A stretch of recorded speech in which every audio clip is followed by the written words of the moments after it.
Innal hamdalillah nahmaduhu wa nasta'inuhu wa nastaghfiruh wa na'udzu billahi min shururi anfusina wa min sayyiati a'malina may yahdihillahu fala mudilla lahu wa may yudlil fala hadiya lahu wa asyhadu an la ilaha illallah wahdahu la syarika lahu wa asyhadu anna Muhammadan abduhu wa rasuluh. Wassalatu wassalamu ala rasulillah nabiyina Muhammadin la nabiyya ba'dah sallallahu alaihi wa ala alihi wa ashabihi wa man tabi'ahum bi ihsanin ila yaumiddin wa salama tasliman katsira. Ya ayyuhalladzina amanu taqullaha haqqa tuqatih wa la tamutunna illa wa antum muslimun. Ya ayyuhan nasu taqu rabbakum alladzi khalaqakum min nafsin wahidah wa khalaqa minha zawjaha wa bassa minhuma rijalan katsiran wa nisaa'a wa taqullaha alladzi tasaaluna bihi wal arham innallaha kana 'alaikum raqiba. Ya ayyuhalladzina amanu taqullaha wa qulu qawlan sadida yuslih lakum a'malakum wa yaghfir lakum dhunubakum wa may yuti'illah wa rasulahu faqad faza fawzan 'azima. Amma ba'd, fastaqul hadis kitabullah wa khairul hadi Muhammadin sallallahu alaihi wasallam. Yang saya hormati dan dirahmati Allah, jamaah kajian Masjid Al-Ikhlas Sambilah Hotel Surabaya. Bersyukur kita pada Allah Rabbuna wa Ta'ala atas rahmat, nikmat, hidayah dan inayah yang senantiasa dicurahkan untuk kita, yang manakala kalau kita akan menghitungnya insya Allah nggak akan pernah bisa. Rabbul Izzati wa Zalalah berfirman dalam surat An-Nahl surat ke-16 ayat yang ke-18, wa in ta'udu nikmatallahi la tuhsuha. Apabila engkau hendak menghitung nikmat dan rahmatku, gak akan pernah kau bisa itu. Maka rahmat nikmat Allah ini adalah senantiasa untuk kita syukuri. Dan di antara rahmat dan nikmat adalah sore hari ini. Kenapa? Hati antum masih mau digerakkan ke masjid. Ini rahmat yang luar biasa, nikmat yang luar biasa. Kenapa? Karena Rasul kita tercinta Muhammad sallallahu alaihi wasallam bersabda, "May yuridillahu bihi khairan yufaqihu fid-din." Rawahu Bukhari Muslim, diriwayatkan oleh Muawiyah bin Sufyan radhiyallahu anhu. Apabila Allah menghendaki kebaikan pada diri seseorang, maka Allah jadikan dia faham, faqih, mengerti tentang agamanya. Selain itu Rasul juga bersabda, Bukhari Muslim lagi dari Abu Sa'id Al-Khudri radhiyallahu anhu, "Idza quri'al Qur'ana wal haditsa fi baitul abidakum innakum malaikatu sama tataw fil majlis fastan bila idahu mafullah." Apabila dibacakan Quran dan hadisku baik di rumah-rumah ataupun di masjid, suku malaikat Allah datang berkumpul duduk bersama yang bermajelis, mendoakan yang bermajelis dan memohonkan ampunan bagi yang bermajelis. Ini nikmatnya bertolabul ilmu seperti ini ya. Dan lihat, kalau lihat model seperti ini kayaknya sekarang lebih banyak malaikatnya daripada ngaji. Tapi tidak apa-apa, karena namanya audio itu kan pelayanan, dia maklum gitu. Nanti harus senggang ya datang masuk, ada pelayanan ya dilaksanakan pelayanan. Jadi wajar. Namun bersyukur kita antum termasuk yang terpilih, karena umat Islam ini softnya terbagi dua. Ada soft taat, ada soft tawaf. Tawafnya iya kalau di Baitul Mall enggak. Ini yang tawaf di mall juga banyak jam-jam ini. Yang tawaf di mall belum pulang, yang tawaf di jalan belum pulang banyak. Maka bersyukur antum terpilih digerakkan hati Allah ya. Mudah-mudahan kita mendapatkan khairiyah dari sabda Rasul, "May yuridillahu bihi khairan yufaqihu fid-din." Amin. Amin. Rasul bersabda juga dalam riwayat Bukhari Muslim dari Anas bin Malik radhiyallahu anhu, "Idza marartum bi riyadil jannati fartahu." Apabila engkau berada di taman surga, ambillah bekal dari taman itu. Qalu, sahabat bertanya, "Ma riyadul jannah ya Rasulullah?" Apa taman surga itu ya Rasul? Qal filaq dzikr. Halaqah-halaqah yang membahas tentang Allah, hukum dan syariatnya, itulah taman surga. Majelis taklim, itulah taman surga. Jadi sekarang kita ini sedang ada di taman surga. Dan mudah-mudahan pertemuan ini tidak hanya di taman surga dunia, tapi sampai taman surga di akhirat. Amin. Allahumma. Baik. Sore hari ini Saya mau sampaikan pada teman-teman nikmatnya tobat, dahsyatnya bertobat. Apalagi ini bulan bulan Rajab. Kalau kita melakukan amal-amal soleh itu luar biasa di bulan seperti ini. Nah, maka saya ingin menyampaikan dahsyatnya orang tobat. Kalau kita lihat Al-Quran Karim di surat At-Tahrim surat 66 ayat 8, Rabbuna wa ta'ala berfirman, ya ayyuhalladzina amanu tubu ilaihi taubatan nasuha. Maka di sana ada kata tubu ilaihi, bertobat kepada Allah. Ini fi'ilnya amr, kalimatnya perintah. Rabbuna wa ta'ala berfirman juga dalam hadis qudsi, berarti diriwayatkan langsung oleh Rasul tercinta Muhammad sallallahu alaihi wasallam. Qala Allahu azza wa jalla, Allah azza wa jalla berfirman, ya ibadi innakum tuqti'una bil-laili wa nahar. Wahai hambaku, kalian itu selalu berbuat dosa dan salah baik malam maupun siang. Kenapa Allah dulukan malam? Karena maksiat di malam hari lebih dahsyat daripada di siang. Makanya lihat orang pacaran, cari tempat yang gelap. Makin gelap, makin asik. Soalnya nyamuk bisa diatasi. Sekarang banyak obat anti nyamuk. Tapi terang dan dia bisa diatasi. Wa ana aghfir lakum dzunuba jami'an. Dan aku Allah Rabbmu mengampuni semua dosa. Fastaghfiruni wa aghfir lakum. Maka mintalah ampun padaku, niscaya akan aku ampuni.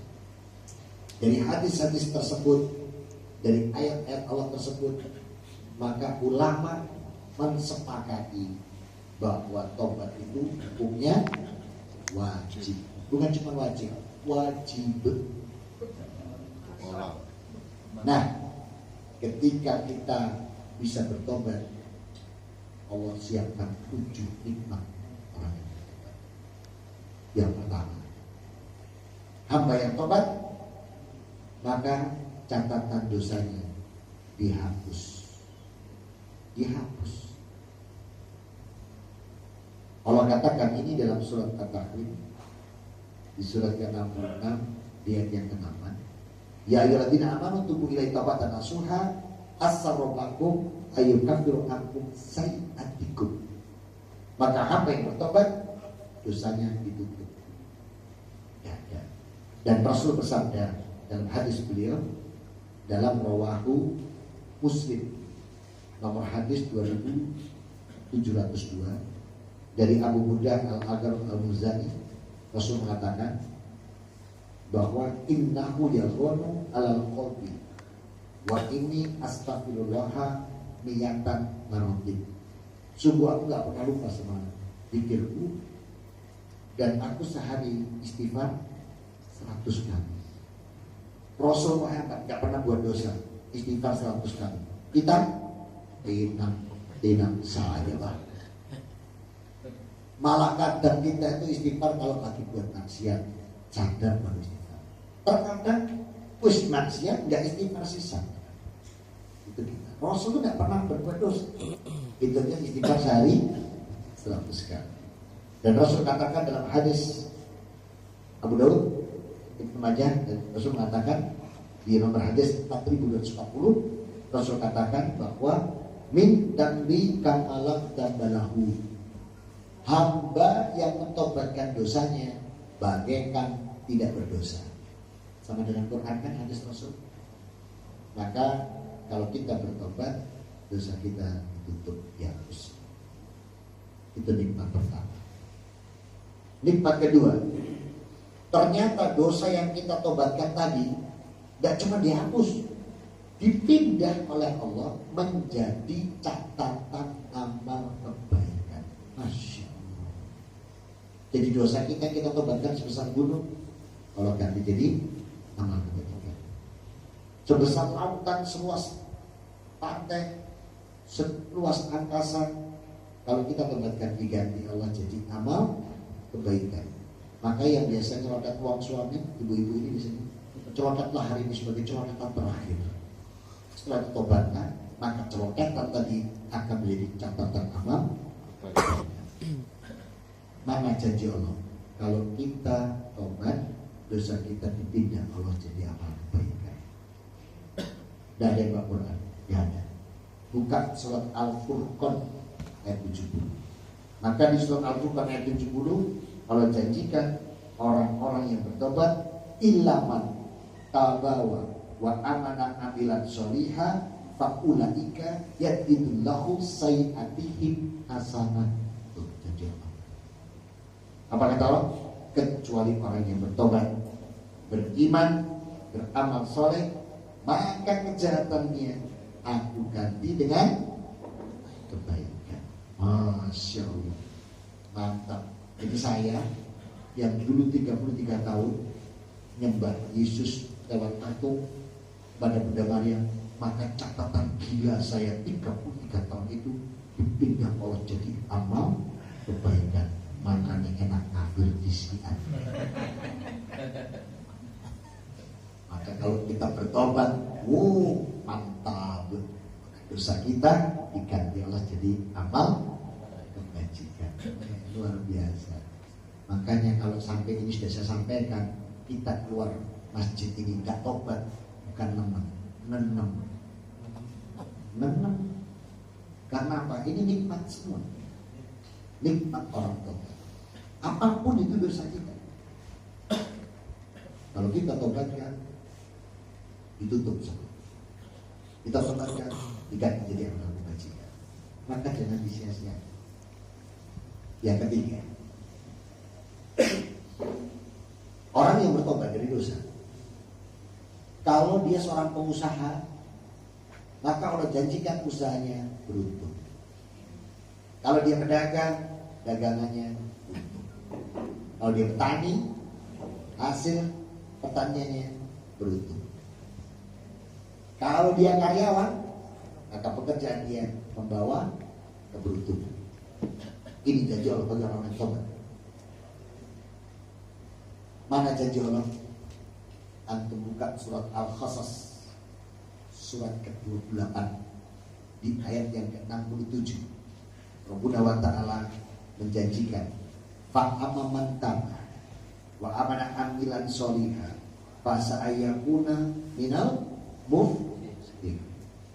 Maka hamba yang bertobat, beriman, beramal soleh, aku jadikan dia beruntung.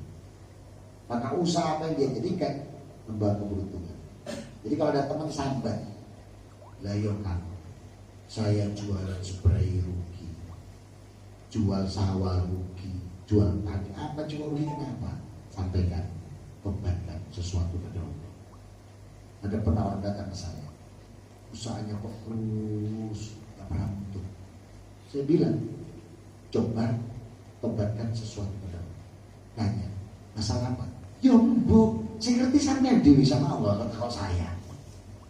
Coba introspeksi, muhasabah, apa dosa yang antum perlu tobatkan. Itu kalau antum tobatkan, hitungan Allah itu bisa detik, menit, jam, hari ini. Apa yang terjadi? Setelah dia berdiskusi dengan saya, 1 bulan kemudian datang, mau oleh-oleh. Saya bilang, dari mana? Mampir untuk Ustaz. Kenapa? Hebat. Siapa yang hebat? Ustaz. Loh, astagfirullah. Dan hebatnya sih? Enggak. Gara-gara yang kemarin diskusi itu benar Ustaz. Setelah saya tobat, usaha saya bagus. Tuh kan? Allah yang janji, bukan manusia.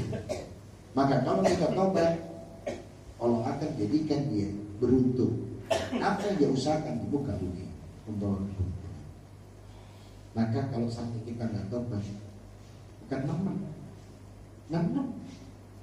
Karena orang tobat ternyata dosanya dihapus, dan cuma dihapus dipindah jadi amal kebajikan. Yang ketiga, apa yang dia usahakan membawa keberuntungan. Yang keempat, orang yang bertobat, Allah janjikan masuk surga tanpa diadab. Masuk surga tanpa diadab. Rasul mengatakan salah sumaku nafiya ila khalal jannah. 3 cara orang masuk surga. 3 kelas. Yang pertama, tanpa hisab, tanpa adab, langsung surga. Wih, ini kelas 1. Gak pakai dihisab, gak pakai diadab, langsung surga. Kata Rasul, bila masak medikfin, jumlahnya 70.000. Kira-kira jamaah Masjid Al-Ikhlas sampai ini masuk kuota nggak? Amin. Apa yang pesimis? Coba kita hitung. Berapa jumlah Nabi? Berapa Rasul? Berapa sahabat? Berapa tabi'in? Tabi'ina? Tabi'at belum konten. Gak ada kuota waktu itu semua. Ya. Kelas kedua, dihisab, tidak diadab, masuk surga. Dihisab, tidak adab, masuk surga. Kelas kedua ini diantaranya Allah janjikan pada orang yang bertobat. Maka jadikan cita-cita. Dihisab, tidak diadab, masuk surga. Kelas yang ketiga, dihisab, diadab neraka dulu, baru nanti diambil. Ada yang tanya, nerakanya tidak karena Islam, punya iman. Surganya enggak, sudah poin lumayan. Gak dimenting. Padahal di neraka yang nyenyek tuh. Nah kan sanggup.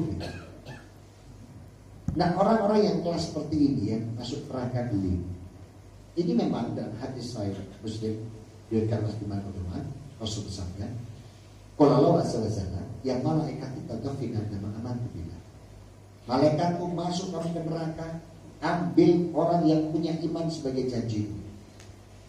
Dan Rasul bersabda, Bukhari Muslim dari Umar bin Khattab radhiyallahu anhu, "Man mata yas'adu la ilaha illallah min qalbihi yasri dakhala jannah." Siapa yang sungguh-sungguh beriman dan meyakini ya ada Tuhan selain Allah, sungguh-sungguh dalam hatinya, dan dia bersadar, jaminan surga. Walaupun syahadat sekali toh, itu pun di depan penghulu. Mergo kawinnya coba. Syahadat depan penghulu, habis itu nggak ngapa-ngapain, masuk surga ya? Langsung. Tapi neraka dulu. Dan saya baca dalam Ustaz Ahmad itu memang 5.000 tahun. Apa dekatnya pun. Nanti diambil, malaikat cari orang-orang ini. Pulang, sholat, puasa iya, zakat iya, infak sedekah iya, umrah balik. Tapi maksiatnya luar biasa. Diambil. Nih ketemu lagi nih, pulang, sholat iya, puasa iya, zakat iya, mendem iya, buka botol iya, koper dia diambil. Mau diambil. Yang paling akhir yang sadar sekali diambil. Setelah diambil, baru semua dikumpulkan yang namanya Narul Hayat, sungai kehidupan. Dicuci oleh Allah sampai kinclok, pada jubule gosong. Setelah kinclok, baru dimasukkan surga. Dan ketika masuk surga, ketemu jamaah Masjid Al-Ikhlas. Santrilah yang sudah jadi penghuni surga sejak awal. Amin. Begitu ketemu, mesti apa bisa boleh? Walakan, awakmu mampir lah, mesti gitu. Neret itu, walamba mampir sampai anda gitu. Kenapa kok semuanya apa? Karena di jidat batuk dari tertulis residivis. Cuman di hadis tulisnya bukan residivis, tulisannya Jahannamiyun, artinya mantan penduduk neraka Jahannam. Dan mohon maaf, supermarket manapun sudah tutup. Jadi kalau waktu penghapus nempel terus, makanya ketemu wala mampir bro, awakmu makanya tak boleh kata wala bro. Karena ada stempelnya residivis. Maka jangan jadikan cita-cita. Masuk, risiko gak apa-apa lumayan, seperti yang di surga, gak diweti. Mana janji Allah bahwa hamba yang bertobat Allah bisa tanpa ada masuk. Antum buka surat 19 Maryam ayat 60. Rabbuna wa ta'ala berfirman di dalam surat 19 ayat 60. Ila man taba wa amana amilan solihan fa ulaika yadkhulul jannah wa la yudkhaluna sayyi'ah. Maka hamba yang bertobat, beriman, beramal saleh, aku masukkan surga tanpa aku aniaya, tanpa aku adab. Masya Allah. Itu janji Allah. Maka kalau kita dapat nikmatnya orang tobat, pertama dosa ditutup, kedua dipindah tidak mau kebajikan, dijadikan beruntung dalam setiap usaha kita di dunia. Yang keempat masuk surga tanpa adab. Kok nggak tobat? Bukan nemen. Ini nikmat semua orang yang tobat. Apalagi ini bulan-bulan yang diberkahi.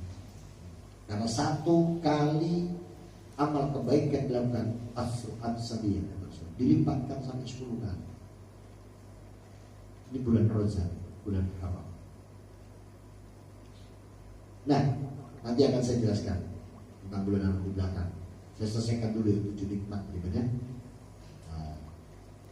orang yang bertobat. Berapa nikmat tadi?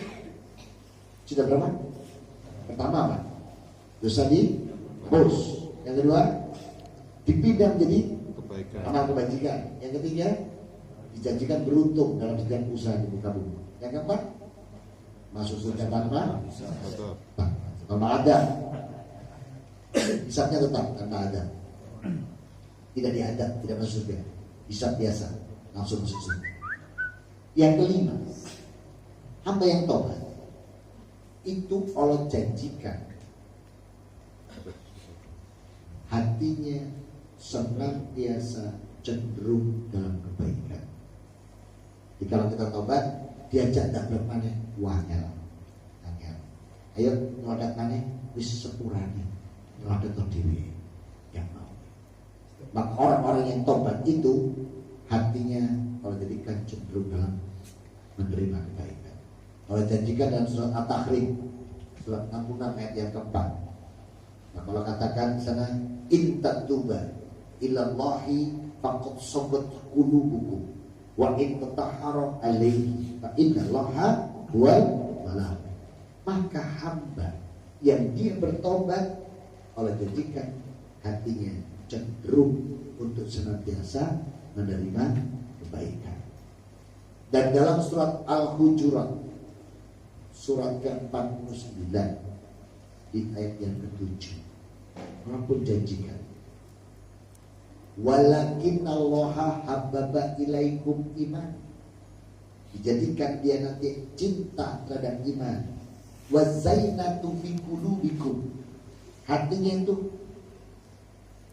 dihiasi oleh kecintaan iman, rahmanaha al-fuqa wal fusuqa wal ihsyan ulaika humur rasyid. Maka dia akan dijadikan nanti benci kekufuran, benci kefasikan, benci kemaksiatan. Sekarang ini maksiat luar biasa, dahsyat di mana-mana. Coba pagi mulai berangkat kerja sampai di tempat bekerja, saatnya kita pulang, kemaksiatan ditawarkan di mana-mana.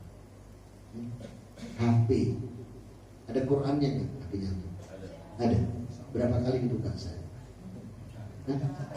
Berapa kali dibuka? Kalau komentar grup berapa kali dibuka? Itu baru WA, belum yang lain, belum yang Instagram, belum yang Facebook. Berapa kali dibuka? Quran dari buka. Bukanya bisa buka munggah tok ini. Udah ketemu burung munggah tok. Mari buka tak mudun. Mari munggah, mari udah mudun tok enggak ketemu. Maka betapa banyaknya hal itu ditawarkan. Makanya kalau kita nanti sudah tobat, hati ini condong dalam kebaikan. Makanya paling aman, terutama di saat sendiri. Lihat firman Allah dalam surat Al-Mulk surat 67. Innal ladzina yakhshawna rabbahum bil ghaib lahum maghfiratun wa ajrun kabir.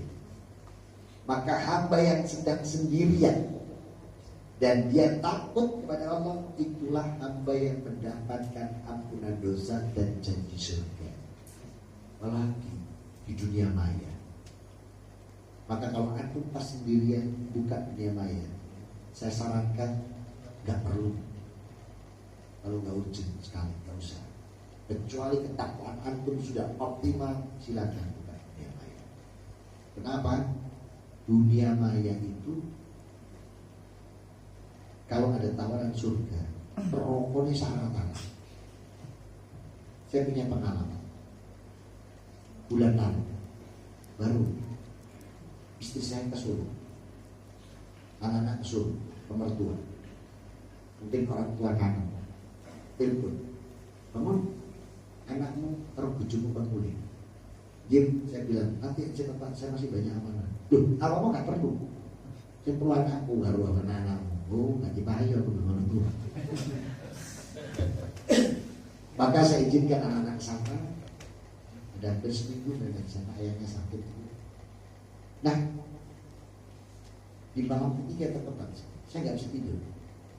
Orang jadi saya nggak bisa tidur. Akhirnya apa? Saya buka notebook saya, percek materi itu, belum materi ceramah, buka hadis, bawa Quran.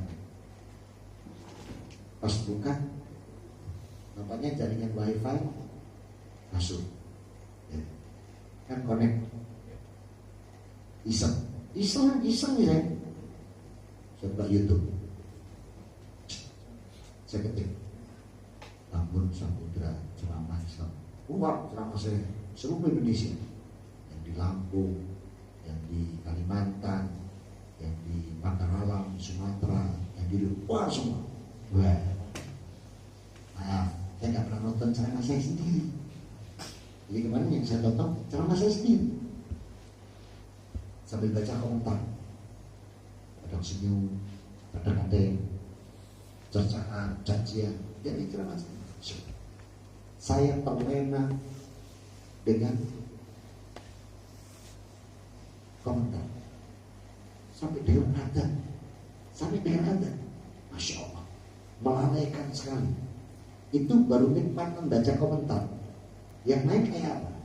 Wong itu saya buka situs agama, ceramah yang lewat kanan, yang lewat atas, yang lewat bawah. Ngomong, saya bilang, ini buka surga, tawarin rokok. Kalau dicekik rokok itu kira-kira surganya ada. Ini cepat tambah rokok. Nah, itu baru komentar. Apalagi kenikmatan yang lain sangat melalui. Maka saran saya nggak usah buka. Kalau nggak urgent banget, nggak penting, nggak usah buka. Kecuali ketakwaan antum dahsyat, silakan buka. Ya. Karena ternyata melalaikan. Maka Allah berfirman, Innal ladzina yakhshawna rabbahum bil ghaib lahum maghfiratun wa ajrun kabir. Maka hamba yang ketika dia sendirian dan dia takut pada Allah Rabbnya, itulah hamba yang mendapat ampunan dosa dan janji surga. Dan ketika kita sendirian, seperti apa hati kita, itulah kita yang sebenarnya, yang bisa dibohong. Oleh karena itu, bersyukur kalau kita tobat, nanti hati kita dicenderung dalam wazaitu min qulubikum, dihiasi dengan iman, benci kefasikan, benci kekufuran, benci kemaksiatan. Janji yang keberapa ini? 6. Hamba yang bertobat, maka Allah janjikan nikmat sepanjang hidupnya di dunia, diberi kenikmatan. Di alam kubur diberi kenikmatan. Di akhirat nikmat. Coba, ini yang lain. Nikmat, nikmat di dunia, nikmat di alam barzah, alam kubur, nikmat di akhirat. Mana coba janji Allah itu? Antum buka surat 11 ayat 3. Wa anistaghfiru rabbakum, maka mohonlah kamu ampunan pada Allah. Tsumma tubu ilaih, dan bertobatlah kamu kepada Allah. Yumatikum mataan hasanan ila ajalin musamma, maka Allah akan memberikan kamu nikmat yang terus menerus sampai waktu yang ditentukan. Kapan itu? Akhirat. Masya Allah. Jadi orang tobat itu diberi nikmat tok isi, nggak ada yang gak nikmat. Maka sayang kalau kita sampai gak tobat.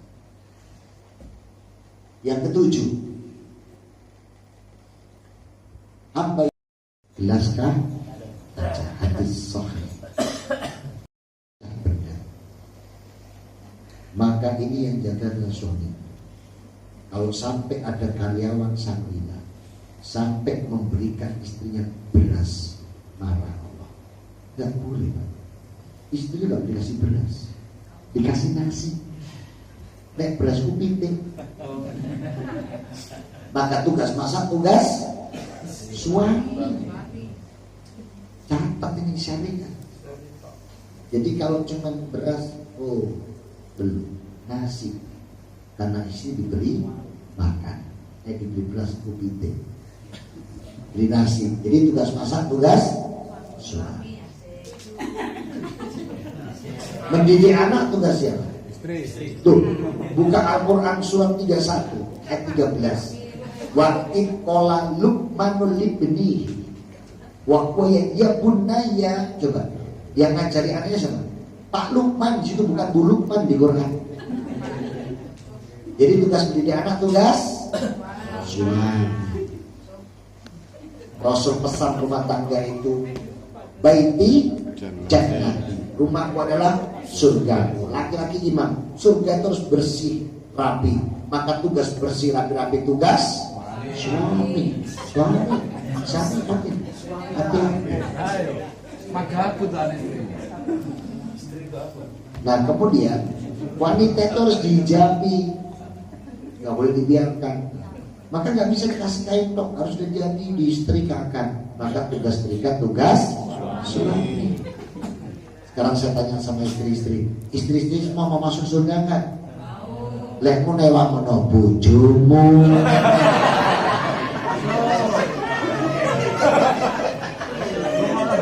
Karena Rasul bersabda wa atau ajaujaha taqulu min aibatin sampai tambah bil jannah. Istri yang membantu suaminya taat dan soleh baru bisa masuk surga melalui pintu. Nah, sampai cakup proses kerjanya, dia ngerokok bro. Ganti welti oleh itu. Iwas dicatat kalau itu bojone. Iwas dicatat, wah tak apa bojoki ya syariat. Ini memang. Kalau saya tanya, mau masuk surga enggak? Mau. Ewa mono bojomu. Percuma kan mau doa patik nyapu ngepel ubah setrika. Oh iya. Maka suami yang baik itu memberikan asisten pada istri. Itu suami yang baik, kasih asisten. Jadi istri cuma ini dok, berangkat kemana? Taklim. Kadang-kadang berangkat kemana? Taklim. Kadang-kadang tawaf di mall marah. Maka karena itu maka bertobat ini dahsyat. Kata Allah, cinta itu baru cinta manusia. Suami kepada istri sudah seperti itu, apalagi cinta Allah. Maka hamba yang bertobat sungguh Allah mencintai dan menyayangi. Di mana janji Allah? Allah letakkan di surat Al-Baqarah ayat 222. Innallaha yuhibbut tawwabina wa yuhibbul mutatahhirina.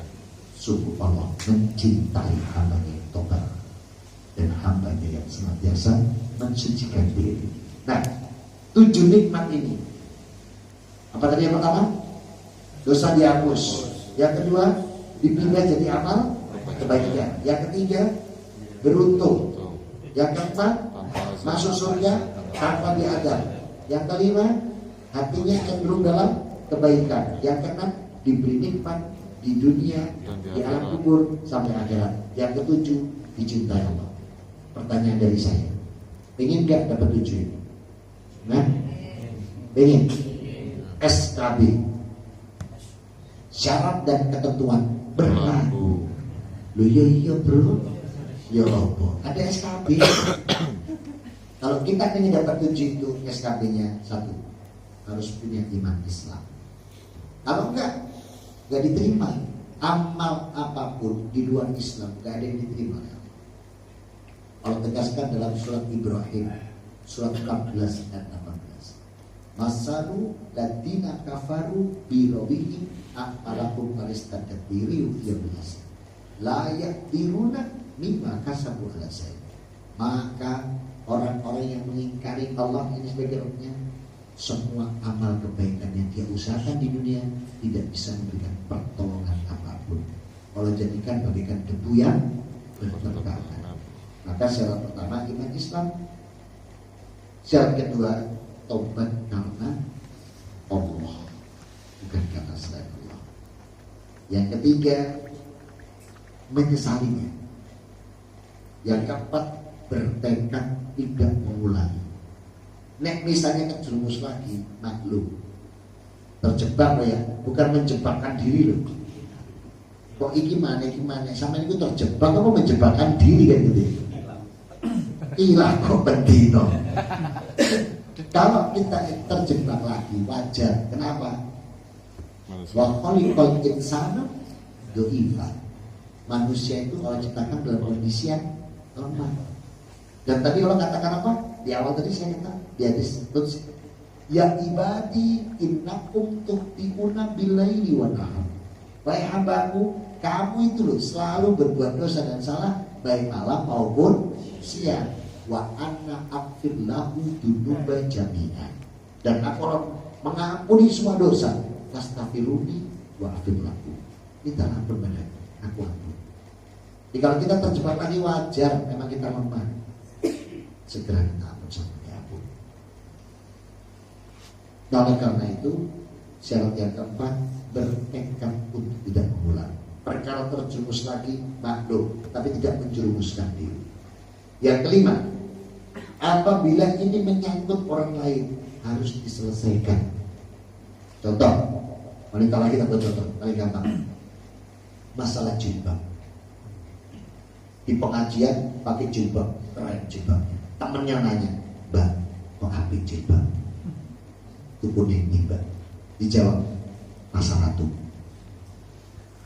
Saking pinginnya pasar ratu dia cari. Gak ketemu belas. Ketemu pengajar juga kan Mbak, gak ono Mbak. Iya, aku tuh udah cukup upah pinggir dalam kono. Tapi dia bohong. Pasar ratu harus selesaikan, aku mohon maaf. Makanya Mbak, aku mulai subuh sampai isya di pasar ratu gak ketemu Mbak. Nah, karena itu harus diselesaikan. Jadi, kalau menyangkut orang lain selesaikan dulu, baru bisa dapat dari Allah. Allah firmankan ini dalam surat An-Nur surat 24 ayat 22.